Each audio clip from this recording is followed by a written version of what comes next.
The views and opinions expressed in the following program are not necessarily those of Open Sky Radio. Please be advised.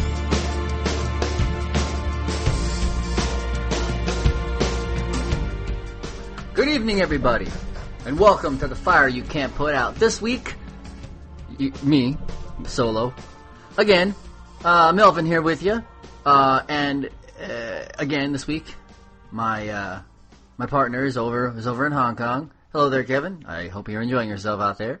He'll be back soon, but you got just me this week, and I wanted to make sure that I did a show this week because it's really important to me to get out what did happen this week, and a lot of things happened.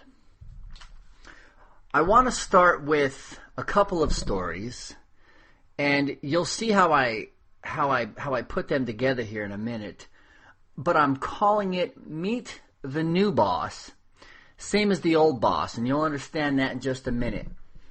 Edward Snowden is, essentially, officially on the run. And, that's to be expected, because the Justice Department has decided to bring Edward Snowden up on charges of espionage. It took them about a week to draw them up, but they did get them drawn up. So what we learned this week, or what we think we learned this week, is that Edward Snowden is in Russia. Russian President Vladimir Putin has bluntly rejected U.S. pleas to extradite NSA leaker Edward Snowden, saying Snowden is free to travel wherever he wants and insisting that Russian security agencies have not contacted him. Snowden is in the transit zone of a Moscow airport and has not passed through Russian immigration, meaning he is not technically in Russia. This is what Putin is telling us.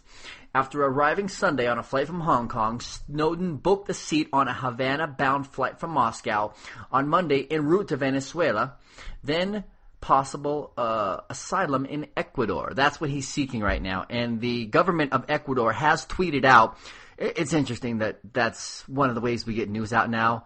The government, the official government Twitter account, tweeted that he is seeking asylum in Ecuador.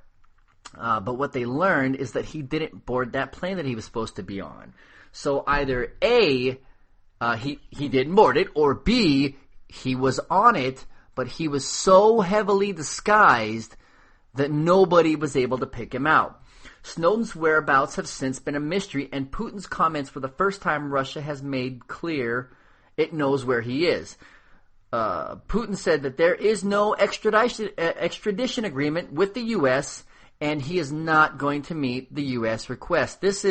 Our relations right now with Russia aren't the best. And so this is Putin's way of kicking sand in America's face. U.S. Secretary of State John Kerry said Tuesday that though the United States does not have an extradition treaty with Russia, it wants Moscow to comply with common law practices between countries where fugitives are concerned. Putin's staunch refusal to consider Snowden's extradition reflects the Russian president's readiness to further challenge Washington at a time when U.S.-Russian relations are already strained over Syria, and a Russian ban on adoptions is currently in place by Americans. The U.S. at this time has revoked Snowden's passport. A representative of WikiLeaks has been traveling with Snowden, and the organization is believed to be assisting him in arranging asylum. Assange, the group's founder, said Monday that Snowden was only passing through Russia and had applied for asylum in Ecuador, Iceland, and possible other countries. Snowden is a former CIA employee who was later hired as a contractor for the NSA. In that job, he gained access to documents, which now he is saying the reason he sought that job in the NSA was really only to get these documents and to expose this program. And so it's interesting waking up every day, turning on the news, and it's become a developing story every day. Where's Snowden? Like, where's Waldo? Is he still in Hong Kong? Has he left Hong Kong? Is he in Russia? Has he already made it to Ecuador? Is he somewhere we wouldn't expect him to be? Some beach down south, sipping Mai Tais right now. Has he seen a doctor? Is he having reconstructive surgery so that he can't be... I'm obviously wildly speculating, but when he decided to expose this program, and to me, I didn't really see it as an exposure because I've been paying attention to this for some time, so I already knew that the program was going on. I remember when it supposedly broke back in 2006 that this program was going on, when we all kind of knew then. It's just that the good thing that Snowden has done is he's brought it back to our attention. And that's good because I think we kind of fell asleep and forgot about it. So I'm not going to get on one side, hero or traitor. I don't think he's a traitor. Educating us about what's going on behind the walls of our government, you're not a traitor when you do that. But at the same time, I really thought we were all aware of this program. But at the very least, I believe that he has done something positive by bringing this to our attention again. Because as we know, the short American memory doesn't, as it suggests, it doesn't last very long. I want to point out something really quickly about Booz Allen Hamilton that I don't think a lot of people realize. And I wish that we did. But Booz Allen Hamilton, which is a private company and makes 99% of their money from the United States government through spying, Booz Allen Hamilton is partially owned by the Carlyle Group, which is in part owned by the Bin Laden family. Yeah, that Bin Laden family. Now, obviously, that family has no connection with the dead Bin Laden anymore. They cut off ties with him when he began bringing shame to the Bin Laden name. And of course, Bin Laden himself is gone now. But there's a really incestuous relationship going on with the people who are threatening our security and the people who are supposed to be protecting our security, and then, of course, the money that there is to be made on spying on Americans. And make no doubt, there's an awful lot of money being made. And I really think that that's the reason that a lot of conservatives are okay with the spying. Because in any other case, like if it were actually just the government spying, and I don't think there was, and there wasn't being money made on it, I'm pretty sure the conservatives would be up on arms. But this is a private company. The Carlyle Group made a lot of money on the war. Just some food for thought on that. I got an article this week written by Zaki Hassan. You can find him over at zakiscorner.com. And I decided to read the article because I just realized I've got somewhat close ties to him. And he did an interview with Jeremy Scahill, who I've been listening to, do interviews for years. And so I decided to read the article. And he just released, Scahill is releasing a documentary called Blackwater, The Rise of the World's Most Powerful Mercenary Army. And the interview it focuses a lot on, once again, the privatization of the war. Now, I was talking about Snowden a minute ago, because in the Obama administration has been going after whistleblowers like nobody else. It's not what I expected from the Obama administration. And then, of course, in this new documentary, there's a lot of talk about Obama. Here, I want to point out a couple of things. So Blackwater is a private group. They're a private mercenary army. There was a time where our wars used to be fought just by our guys, just by our military. Our military guys did everything. They would build the showers. We privatized that. They would do all the cooking. They privatized that. Peel the potatoes. Look at an old wartime movie, and you'll see that our military guys did everything. But one of the things that happened with the Iraq and Afghanistan war is war profiteering to the hilt.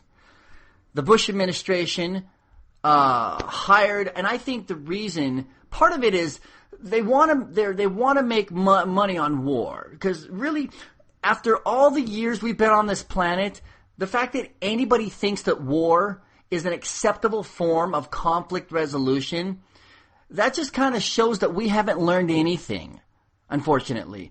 So, but there's money to be made in war. A quote from the article here, Jeremy Scalia, there was a lot of hatred for Blackwater among the special ops guys and actual military people because they perceived them as out of control. Not being accountable to the same laws or standards, but getting paid a lot more money. And then doing stupid stuff that comes back around and hits actual American soldiers. If Blackwater, who remember, is a private company, they're just paid a lot more than our soldiers. If Blackwater shoots up a bunch of people in Iraq, Iraqis aren't going to say, "Where's the Blackwater office?" They're going to go and they're going to stage a retaliatory attack against American personnel, whoever they are. Private mercenary armies led to the murders of our military men and women. So they get to go over there, they get to do these jobs that that our army used to do, and they really don't get a lot of the blowback from it. So I want to jump to another part of the article, and this is where I was saying new boss same as the old boss, where it talks about Obama, and this is from Scalia. He says, I started to get hate mail from liberals before Obama was even elected because I was reporting on Obama's foreign policy advisors and how his actual documents and policy vision were not radically different from the Bush-Cheney era. The rhetoric was different. He was saying, I'm going to end all these things. We're going to do it a different way. But if you actually read the policy platforms of candidate Obama and looked at who he was putting around him, it was pretty clear that he was going to be a hawkish guy. Okay, that's the article. I'm going to pull away from that for a minute. And obviously we've seen that.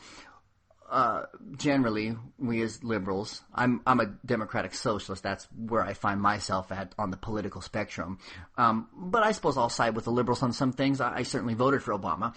But when we say, hey, why is Obama hiring Republicans to this position or that position? Why is Obama seemingly ramping up the wars? Why does Obama have a drone program? Why does he have this right-wing hawk or that right-wing hawk that worked for the Bush administration working for him? And quite honestly, it's because his policies, unfortunately, aren't that different. Now, I'll get into why. There's a little bit of that here, too. So back to the article.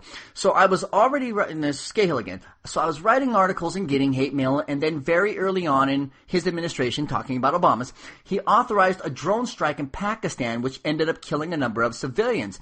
And then he started to intensify the U.S. troop presence in Afghanistan. It was basically clear to me by December of 2009, when Obama started authorizing the bombing of Yemen, I think it was clear that this is a president who's going to take some of the most egregious aspects of the Bush-Cheney program and either continue them or sort of tweak them and rebrand them as a smarter version of an old policy. And in some cases, to ratchet up or intensify the machinery of war. Actually, they were creating terrorists through our policies and inspiring a new generation of people that have a legitimate reason to want to do harm to Americans. That's one of my biggest concerns. And when we were doing these signature strikes, we didn't even know who we were killing. It's a form of pre-crime, like Minority Report. Military-age males in a certain region, we just assume that they're terrorists and we kill them. When we do that, those people have families, and they may not have been attached to any nefarious activity. The problem with that is that we don't actually know who we're killing on the other side. I want to take a few more things from this article and just wrap it up. But then he says, you're ceding your conscience to a political figure. That's what a lot of liberals have done. They've ceded their conscience to Obama because they trust him. What better person for the empire to have sell this to liberals than a constitutional law expert, Nobel Peace Prize winning, first African-American president? I mean, it's incredible. Somewhere, this is the part I found really striking, back to the article, somewhere Cheney is sitting on his ranch or fly fishing somewhere and in the back of his head he's got to be thinking, thank God Obama is president. Because the next time we have a Republican that comes in and they want to do all these things, liberals aren't going to have much of a leg to stand on by saying we're against this, because they're going to have to admit, well, we were only in favor of it when our guy was in office. And that's a pretty shameful way to dictate your conscience. I think obviously, we can't get into Obama's head, but my sense is that Obama is a different kind of person than Dick Cheney. I think Dick Cheney is a fundamentally rotten human being. Away from the article for a minute. Yeah, I would have to agree. Me personally, I think Dick Cheney's the devil.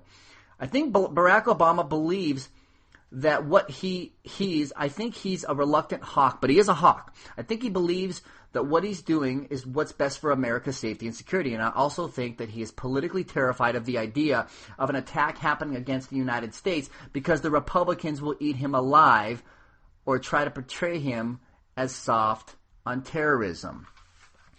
So it says,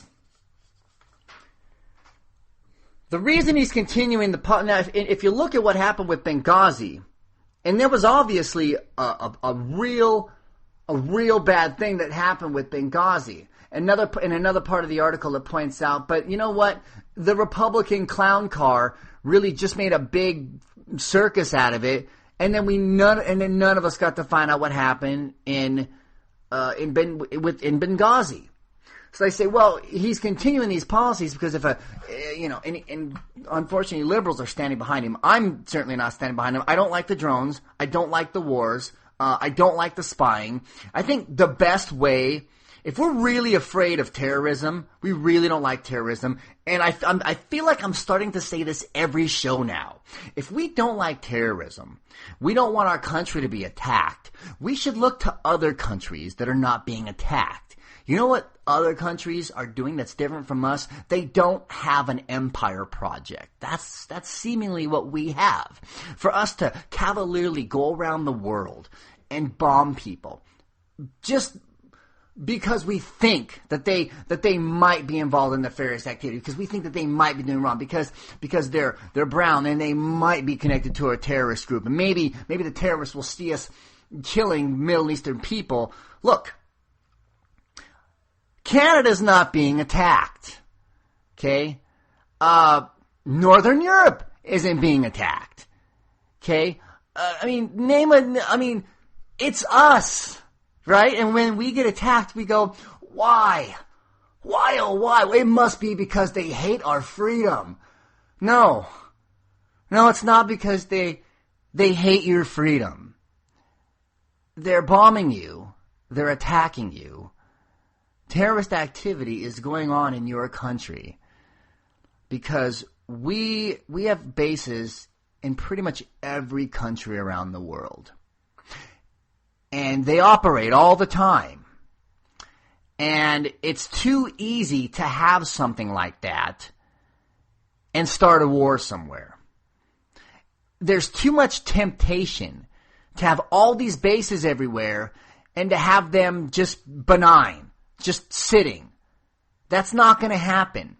If we have all these bases, if we have this gigantic military, I believe the reason that the Second Amendment mentioned a well-regulated militia is because I believe the founders were afraid of a standing army. So they believe that everybody should be proficient in arms and that everybody should be able to have arms, but arms in place of a standing army. Because if you have a standing army, the temptation to take your army and dominate or start a war to kill people is going to become too great. I think that's part of the reason that they wanted our president to be a civilian too. Maybe that'll avoid a military coup. If we want to see terrorism stop, then we need to stop terrorizing other countries. If we want to see war stop, we need to stop starting war with other countries. if we want to seem less militaristic, if we want to be less militaristic, shut down some of these bases. Small and military. Yes, let us all be proficient in arms, but we can't have a country with 400 million guns for 317 million people and the world's largest military and military spending that dwarfs the next 50 countries combined. We can't have that kind of attitude towards war and towards other people who share the planet with us. And then honestly ask ourselves, when we go to war, why? Because it's not an honest question, and you're not going to get an honest answer. Spokane, Washington. This story really got to me. Still angry about the idea of an Islamic cultural center opening near Ground Zero? Well, a group of Idaho gun enthusiasts has decided to fight back with a new line of pork-laced bullets. This is the other thing that tends to make war especially nasty. Injecting religion. Peace through pork, they're calling it. Put some ham in Mohammed. These are actual names. Give them a spanking with bacon. These bullets are coated in a pork-infused paint, which the company, based in Dalton Gardens, Idaho, says makes the ammo haram or unclean and therefore will keep a Muslim who's shot with one of these bullets from entering paradise. However, Shannon Dunn, assistant professor of religious studies at Gonzaga University, said South Fork's concept is based on an inaccurate understanding of the Quran. There is no penalty for coming into contact with pork given by the Quran, she said, pointing to verses that prohibit the consumption of pork and carrion that are reminiscent of Jewish dietary laws outlined in Leviticus. To my knowledge, Muslims, especially unknowingly, would not be banned from heaven for eating or getting hit by pork, she said. There are some interpreters who suggest that Muslims should eat pork rather than starve if faced with the alternative. Nevertheless, the ammo has plenty of supporters, with more than 4,300 people liking it on Facebook. One fan, Ted of California, said he planned to buy 500 rounds. Another, Jeffrey, said he hoped he could smuggle some to our U.S. military troops. That's a very small sliver of America that believes that does things like that and think that it's okay. But that minority, that very small minority of incredibly ignorant people who are armed to the teeth are 10 times as loud as the rest of us who are rational. I would have liked to have made that story my DM for the night, but I've got a pretty nasty DM, and I thought that story should be connected with all these other things that I talked about. So, Snowden, Obama going after whistleblowers in a way that Bush couldn't have dreamed of, and then with dirty wars, Obama carrying on the Bush policies. We all sang the songs. We all turned out in numbers. It was the first time I myself donated money to a presidential candidate. And unfortunately, now there are some positive things about Obama. The number one reason I voted for Obama was the Supreme Court. And we'll get to that in a minute because some of that has turned out positively this week, and that's good. But that's a sad thing. So, well, I voted for him because of the Supreme Court. All these other things, yeah, I didn't expect these things to happen, but I didn't vote for him. I mean, I hope that his war policies wouldn't be what they are, but they are. And misinformation about our role in the world, or what our role should be in the world, and the way we treat Muslims is absolutely abound. And it's really unfortunate. So anyway, Obama did give a climate speech this week. Now, the climate speech can be seen one of two ways. All the things that Obama outlined, he can implement by executive order. And the reason he did that, obviously, is because there have been over 400 filibusters. We're probably in almost 500 by now. Over 400 filibusters by the Republicans since he became president. And so he realized if he wants to do something about climate change, he's going to have to come up with executive ways to do it because nothing is going to pass through Congress because our Congress right now is not mature. There are absolutely no adults in that room. Or, no, I can't say that because I like Bernie Sanders and a few of the others. But there's just not a lot of adults in the room. And there's absolutely zero adults on the right side of the aisle. But the timing of this is interesting because is Obama doing it, the speech about wanting to address climate change, is he doing it right now because now is the time? Is he doing it because he needs some positive press? Is he doing it because he's worried about his legacy and maybe he wants this to be a large part of his legacy? Or is he doing it just to throw a bone to liberals who have been laying on him about the Keystone XL pipeline, which he is now saying allowing the pipeline to be built requires a finding that doing so would be in our nation's interest. And our national interest will be served only if this project does not significantly exacerbate the problem of carbon pollution. The net effects of the pipeline's impact on our climate will absolutely be critical to determining whether this project is allowed to go forward. Liberals most of us would like to hear the Keystone Pipeline is not going to go forward. I did a story a few weeks ago about how the government in Canada doesn't want this thing built at all. Because it's only the really nasty, coarse tar sands oil that's going to be going through it. And Canada's afraid of a leak. But TransCanada, the company that wants to build it, of course, they want to build it because they're going to make money on it. And then, of course, here in America, all the right-wingers and all the people that follow the right-wing talkers and all the rest, they want it built because, well, they just believe what they're told to believe, and they think that if we get the pipeline built, then oil's going to automatically become cheaper. Well, quite honestly, that's not going to happen. The reason gas prices are high isn't because we have a shortage of oil. We're drilling more now than we ever have. We've got an abundance of oil that we have never seen before. But oil is sold on the open market, and I don't think a lot of people realize that. So it's sold at whatever fair market price is. That pipeline that's being built is going to go down to Texas. It's going to be refined, and then it's going to be shipped out of here. Quite honestly, it's going to make gasoline more expensive. Back to the article, though. I'm glad he gave the speech. And the things that he outlined, I won't go into them too much. Obviously, the president gives a great speech. But what I'm really ready to see now is some action. Yeah, I stand there in front of the TV, and I stand on, at the front of the pack, and I cheer everybody on when the president says things that I like to hear. And I'm sick of cheering. I'm ready for action. This president has heard from me. This president has heard from you. This president has heard from all of us ad nauseum. A great speech is nice. Words that have the right idea, the right spirit, it's wonderful.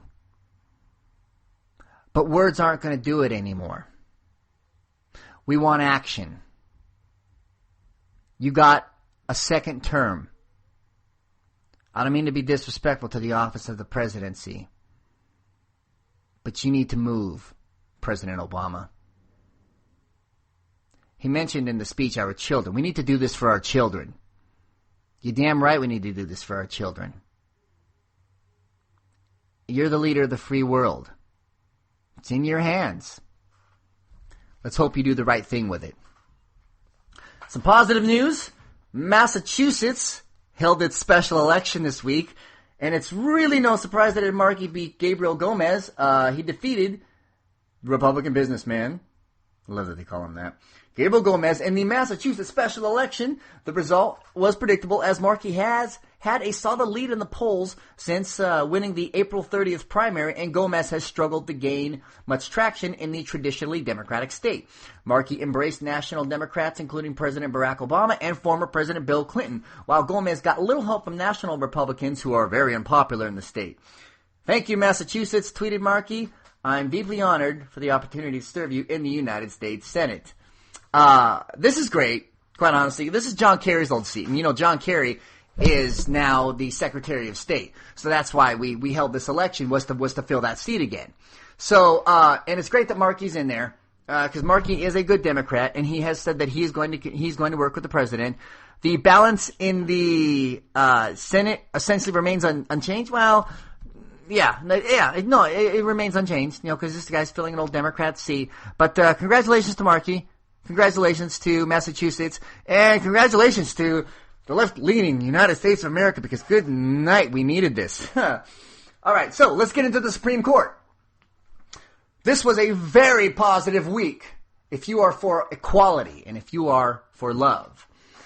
The Voting Rights Act, let me start with the Voting Rights Act, because this is bad news, good news. Let's do it in that order. Okay, blah, blah, blah, blah, blah.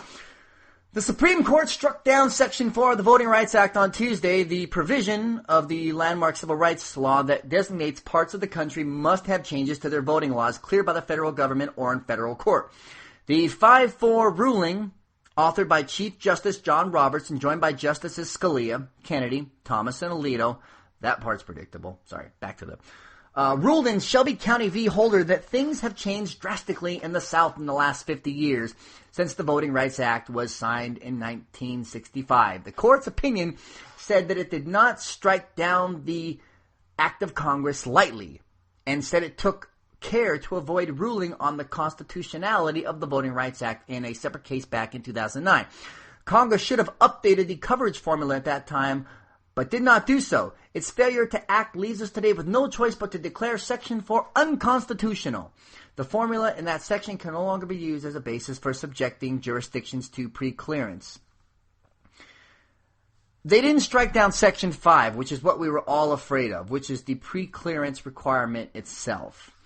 Here's the thing. The southern states, which are very, very, very heavily racist to this day, and still conduct their elections in a way that shut out minorities. One of the more famous cases was down in Texas in the 2000 election.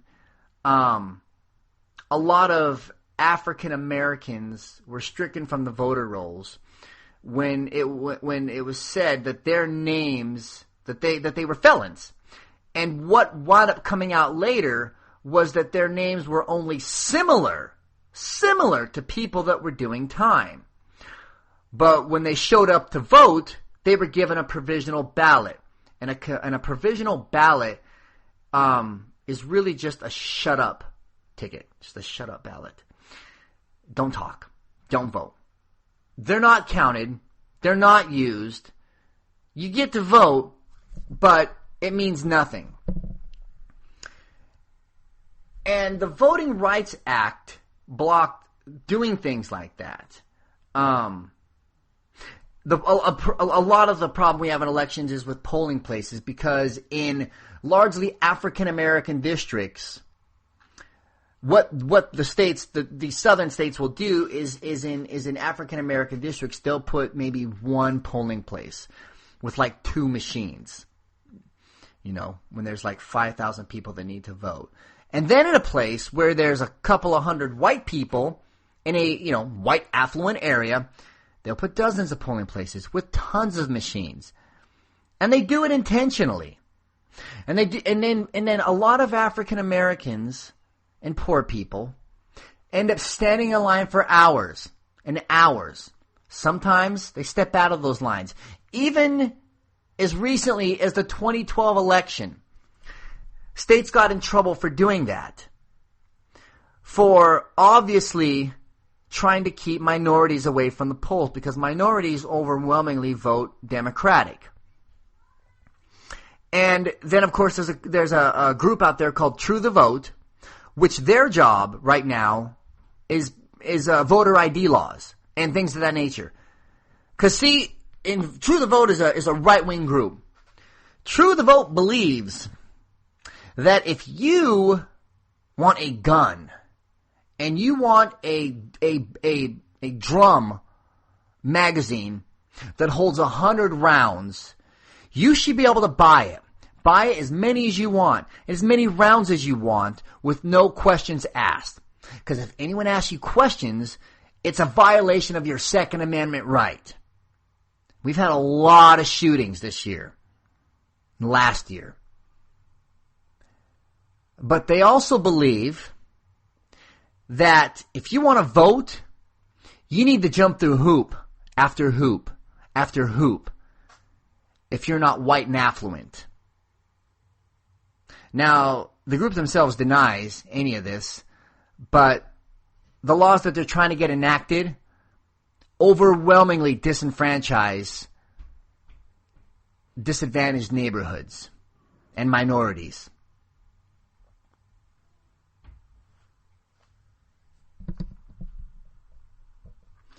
So with the Voting Rights Act being struck down, now they struck down Section 4, and essentially what Section 4 says is it takes all of these states that used to be on a list that used to have to get pre-clearance, it wiped out that list of states. It said, nope, wiping out that list of states. You know, and then they left it up to Congress. They said Congress will have to come up with a new list of states to get pre-clearance. But the minute it was struck down, 6 states immediately went to work on voter rights laws and redistricting and whatever it took to keep right-wingers in office and to keep poor minorities away from the polls.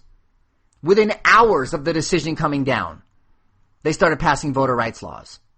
And Congress, as I mentioned a minute ago, is not made up of adults right now. And they are not going to take this up. And the Supreme Court knows that. And so as we speak, voting laws are changing and gerrymandering is happening. Brought to you by the 5 white hooded judges on the Supreme Court. So, on Tuesday, which is when the president gave his big speech, the Supreme Court ruled on DOMA and on Prop 8. And they struck down DOMA. Well, they struck down Section 2 of DOMA, but they didn't strike down Section 3. But it's pretty good. Because with the striking down Section 2, it says the federal statute is invalid for no legitimate purpose, overcomes the purpose and effect to disparage and to injure those whom by the state, by its marriage laws, sought to protect in personhood and dignity. By seeking to displace this protection and treating those persons as living in marriages less respected than others, the federal statute is in violation of the Fifth Amendment. Now, that was written by Kennedy, who wrote the majority opinion. So they struck down one part of it, but not another part of it. They struck down the part that says that the federal government can't discriminate, but once again, they left it up to the states. They said the states can still discriminate. So immediately, marriages started going off. Started happening in California. Celebrations all around. I was very, very happy to hear DOMA was struck down. The marriages that have happened are legal, and more marriages can happen. But if you get married in California, and then you move to Iowa, or you're Utah. I'm just trying to think of some conservative states. Your marriage won't be recognized. So that'll be the next fight. But it's a fight for another day, obviously. But very good news in DOMA. Okay, and let's get down to Prop 8. Roberts characterized the defendants as possessing a generalized interest in their fight to uphold Prop 8 while delivering the majority opinion from the bench. Their only interest in having the district court reversed was to vindicate the constitutional validity of a generally applicable California law. We have repeatedly held that such a generalized grievance, no matter how sincere, is insufficient to confer standing. What he essentially is saying is that you have no right to bring this case in front of this court. Which is interesting because the Supreme Court doesn't wind up with cases because it's just thrown on their desk. They wind up with cases because they choose the cases that they take. And when I saw the Supreme Court taking on voting rights and Prop 8 and gay marriage and some of these other really, really loaded laws, I said, well, this court has decided that they're going to go ahead and fundamentally change America in their image. Extremely religious and extremely conservative. I was right with respect to the Voting Rights Act. Well, partially right. I thought they'd strike down Section 5, but they struck down Section 4. I got it corrected because I've been saying Section 5 all week in my blog and otherwise, and I got that wrong, obviously. They struck down 4, but they didn't they didn't strike down 5. You know, it's still nasty, but not as nasty as it could be. So when he says, you had no right to bring Prop 8 before the court, this case shouldn't be here, we shouldn't be seeing this case, well, then you guys shouldn't have chosen it. As I mentioned, they get to choose these, so it was really interesting to me that he said that. Scalia had some really strong opinions after the pro-gay rulings, or after the pro-equality rulings. There's an article over on Democratic Underground where they mentioned the 10 best quotes from the staunchly conservative jurist, a mix of rage-filled metaphors and legal punches. We have no power to decide this case, Scalia wrote. And even if we did, we have no power under the Constitution to validate this democratically adopted regulation. The court's errors on both points spring forth from the same diseased root, an exalted conception of the role of this institution in America. The court is eager, hungry to tell everyone its view of the legal question at the heart of this case. He was furious. After the pro-equality judgments came down, the next words out of Scalia's mouth were, Hulk smash! Rah, rah.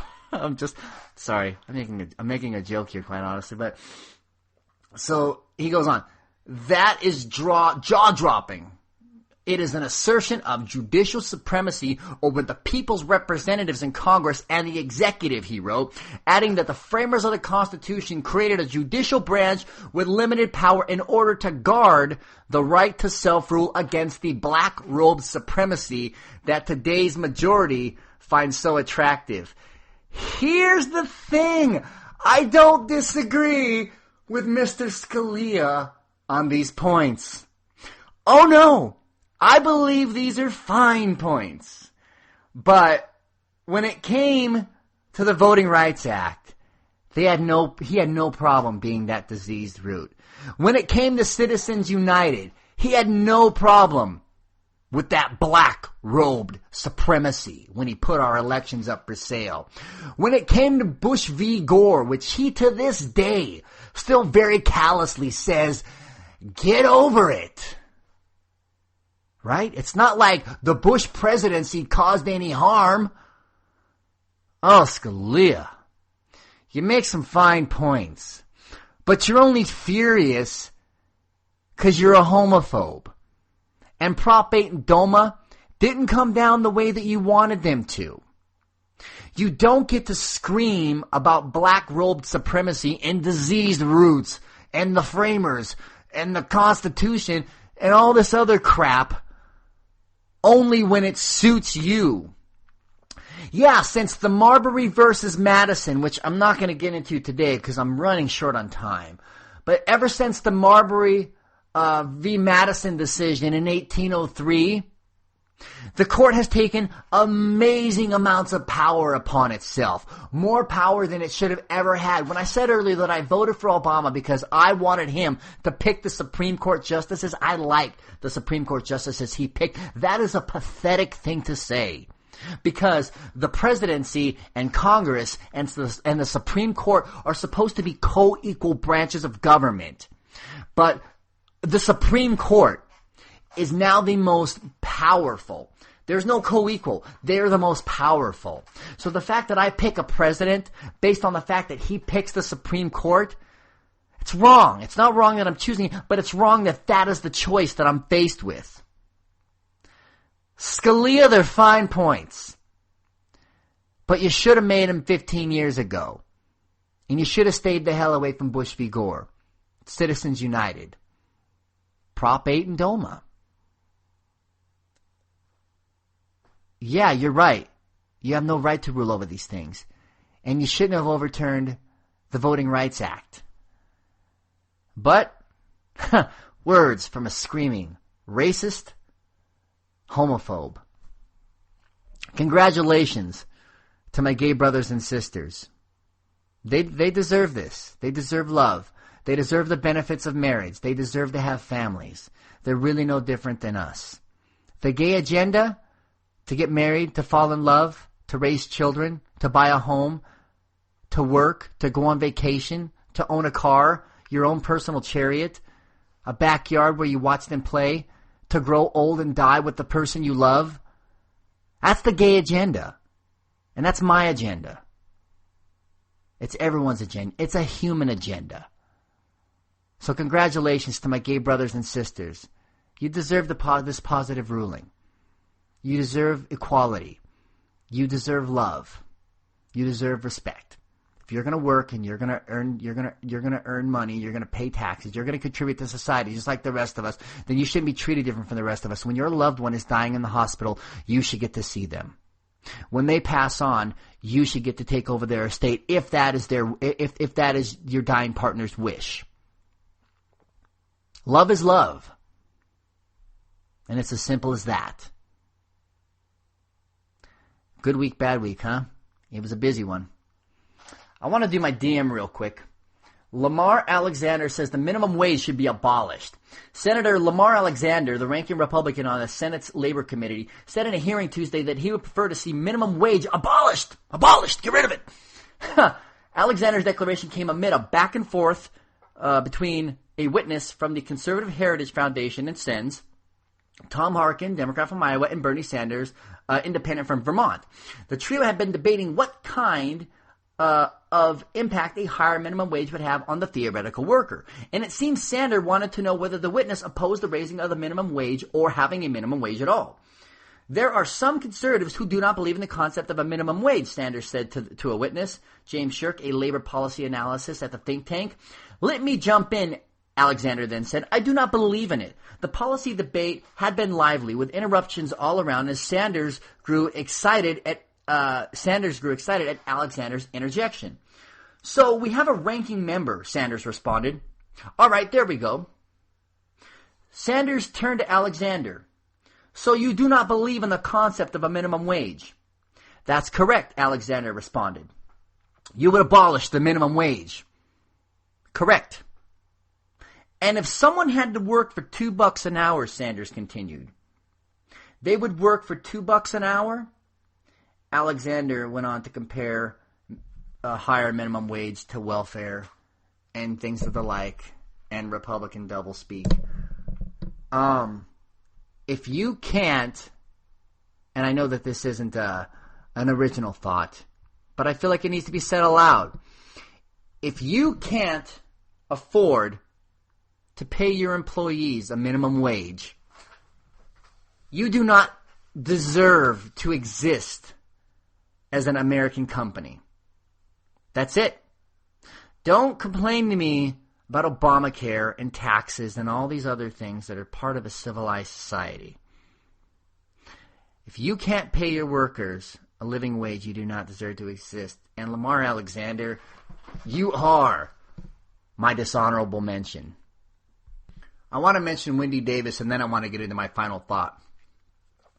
So, SB 5 was brought up in a special session of the Texas Senate this week, and it was about to be passed in the waning hours of that special session. And the reason they held a special session in Texas is because they could not pass it during the regular session because it is so unpopular. And conservatives, being completely anti-democracy as they are, decided to pass it in a special session. And when it came up, Wendy Davis became all of our heroes. She became a rock star in an afternoon, essentially, or in an evening, as it were. She decided that she was going to filibuster it in the Texas Senate for 13 hours. She came to work in her running shoes, her comfortable shoes. She had them tied up real tight. Because the rules in the Texas Senate is that if you're going to filibuster, and these are very arcane rules, it says, and these are just a few of the things, I'm not going to list them all, but it says if you want to filibuster in the Texas Senate, you cannot sit down, you cannot lean, you cannot take a bathroom break, you cannot have a drink of water, you cannot get help, you cannot read from the phone book, you have to stay on topic. It's a really, really hard thing, and it demands all of your energy. And she, in order to defeat the bill, had to filibuster for 13 hours. So what happened was, she got about 5 hours into it. Oh, the other thing is you have to stay on topic. After she got about 5 hours into it, she was challenged. A Republican stood up and said, hey, you're not staying on topic. Essentially just accusing her of that because she mentioned Planned Parenthood. He goes, hey, you're not staying on topic. SB 5 is about abortion, and you're not staying on topic. Well, funny, they always say Planned Parenthood does nothing but abortions. Fine, whatever. All right, fine. Strike one. So then a few hours later, her back began to hurt because she's standing there for hours. She decided to put on a back brace. Somebody helped her latch the back brace. Strike two against you, Wendy Davis. One more strike, and your filibuster will be over. We will hold a roll call, and SB 5 will become the law of Texas. So she went on. It was live on camera. People watched her all around the world. There were people there in the rotunda watching her. And then, with about an hour and a half left to go, the Republicans said, we're going to bring this to an end. And they once again accused her of going off topic when she mentioned Planned Parenthood again. And they said, that's it. An hour and a half left of the special session. Wendy, your filibuster's over. We are now passing the bill. We are now going to do roll call. And then it happened. The audience there in the rotunda, who had been there for hours and were thick, began screaming, raising hell, making all kinds of noise, making it absolutely impossible for the Republicans to do a roll call. As much as the men in the Texas Senate tried to get order back, it just wasn't happening. They tried, and they tried. And then, as people were cheering, and it's so loud that none of the senators could hear each other, they decided to try to take roll call anyway. And the cheering continued, and continued. And they tried to do roll call over it sounds very anti-democratic. It's pretty obvious that people don't want this, but they're going to try to do it anyway. But they had to get it done by midnight before the special session was over. They cheered, and they cheered. And then it struck midnight. And the cheers became deafening. SB 5 was defeated. Wendy Davis had won. The Democrats had won. The Republicans didn't care. They did roll call at that moment. And then they lied on the official record and said that roll call had been done before midnight. But of course, there were cameras and all kinds of recording devices in the room, smartphones and all the rest. And it was pretty clear that they passed it after midnight, which invalidated it. Around 3 a.m., the Republican men finally conceded and said, yeah, they took roll call after midnight and the bill didn't pass. And then that's when the people had really won. And they went home. And that was it. So that's it, right? Special session over. Abortion bill defeated. Governor Texas Perry said another special session will start this Monday. And they're going to try to pass it again. Democracy be damned. But good on Wendy and the blue-hearted people of Texas. It's a really great story. It really is. Democracy is going to win there no matter what. Of course, it's nothing but men passing the bill. But that seems to be the way, right? Dozens and dozens of bills are brought up every day. Because it's really all any conservative Congress is working on. Is bills regulating women's bodies. And no bills regulating men's bodies. Strange how that works. I want to do my final thought on this, and this is a subject I've been wanting to bring up for some time, but have never had a way where I could tie it into the news. But that changed this past week. The Food Network Friday said it's dumping Paula Deen barely an hour after the celebrity cook posted the first of two videotaped apologies online, begging for forgiveness from fans and critics troubled by her admission of having used racial slurs in the past. The 66-year-old Savannah Kitchen celebrity has been swamped by controversy since court documents filed this week revealed that Deen told an attorney questioning her under oath last month that she has used the N-word. Yes, of course, Deen said, though she added, it's been a very long time.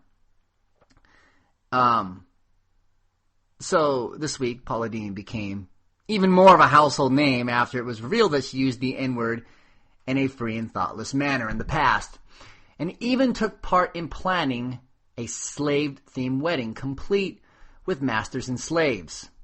After being fired from her hit show on the Food Network, this is all me now. Deen issued several public apologies. She's tried to qualify her use of the word with excuses like it was a different time back then, and we didn't know any better.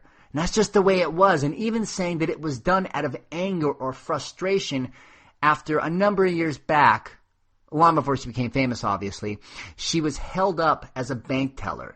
She said that at that point, she used the N-word only while recounting the harrowing ordeal to her husband privately.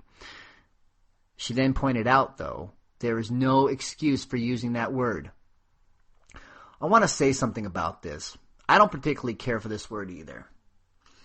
I'm not going to defend Paula's use, Paula Deen's use of this ugly word, to be quite honest. I'm not going to defend anyone's use of this word, including those in the African American and hip-hop community. The N-word is used with reckless abandon, especially in the hip-hop community to this day. I believe that the hip-hop community, which is largely African American, perhaps that they have reclaimed this word with their incessant use of it. I, however, do not. You do not need to know the history of this word to know why. This word will never be okay to use in respectable company. I want to give a quick history on this word. It's derived from the word Niger, N-I-G-E-R, as in the color black. And over the past 400 years, the spelling, meaning, and attitude has changed with respect to the word. Consider this, though, from a January 2011 Washington Post article written by Randall Kennedy. In Treatise on the Intellectual Character and Civil and Political Condition of Colored People in the United States and the Prejudice Exercised Towards Them, written in 1837, Hosea Easton wrote that the N-word is an opprobrious term employed to impose contempt upon blacks as an inferior race. The term itself would be perfectly harmless if it were used only to distinguish one class of society from another, but it is not used with that intent. Now, this is back in the 1800s. She says, it flows from the fountain of purpose to injure. Easton averred that often the earliest instruction white adults gave to white children prominently featured the N-word. Adults reprimanded them for being worse than N-words, for being ignorant as N's. I'm just going to say N's now instead of N-word, for having no more credit than N's. I'm not going to say the word. I hate that word. They disciplined them by telling them that unless they behaved, they would be carried off by the old N, or made to sit with N's, or consigned to the N seat, which was, of course, a place of shame. The N-word is back to me now. It's an offensive, poisonous, disrespectful word that was originally intended to enslave people. And that has not changed to this day. This word will never be used in a positive manner and has no place in our modern day lexicon. When Paula Deen used it, it was done so with malicious intent, and it was meant to diminish an entire group of people. Although the hip-hop community will disagree with me, I believe that when they use it, it is no different than when Deen uses it. It's not okay to use if you're white. It's not okay to use if you're African American. It's a lamentable and deplorable word. And it's time that that word goes away. It's time we stop using it, and it's time that we discourage others from using it. The days of segregation, owning human beings, lynchings, and using that word were a detestable time in our nation's history. That attitude has caused a lot of death, damage, and destruction. And in my opinion, it's time for the healing to begin. That's it. It's an ugly word. You shouldn't have used it. And neither should anybody else. And with that thought, I want to thank you for tuning in. Although I get on this computer and I record these shows, it is Kevin who does the editing and puts them up for me, gets in touch with the people at Open Sky. Thank you, Open Sky, and thank you, Kevin. And I want to thank you for listening. It's been another fun one for me. I really enjoy doing this. I really look forward to doing this every week. Be safe. It's now summertime. It's getting hot out there. Put on your sunscreen and all the rest. Make sure to hydrate. And enjoy yourselves. Spare's not an option, people. We're going to get through this. We saw positive things happen this week with our gay brothers and sisters. We're not heading towards a perfect time, but the world is certainly getting better. Thank you again. Good day.